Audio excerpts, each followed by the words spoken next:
మినపప్పుని 1.5 hour 2 hours ఇలా నానబెట్టేసి ఇంకా రుబ్బేసుకోవాలి. మినపప్పు ఇలా రుబ్బేసుకోవాలి.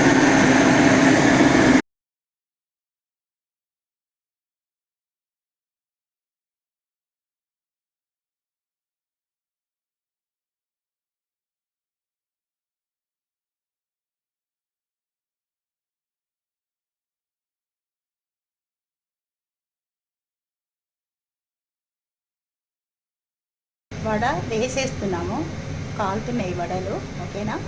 ఇది దహి వడకి మజ్జిగ చిలికి అందులో పోపు పెట్టామన్నమాట. ఆవాలు జీలకర్ర అవన్నీ వేసి ఎర్రమిరపకాయలు వేసి పోసి పెట్టాము. వడ కాగానే ఇందులో వేసేస్తాము. దహి వడ అవుతుంది. దానికి సరిపడే ఉప్పు వేసిన, అంటే ఎక్కువ వేయొద్దు ఎందుకంటే వడలలో ఉంది కాబట్టి చూసి. వడలు ఇందులో వేసి దహి వడ ఇలా అన్నమాట.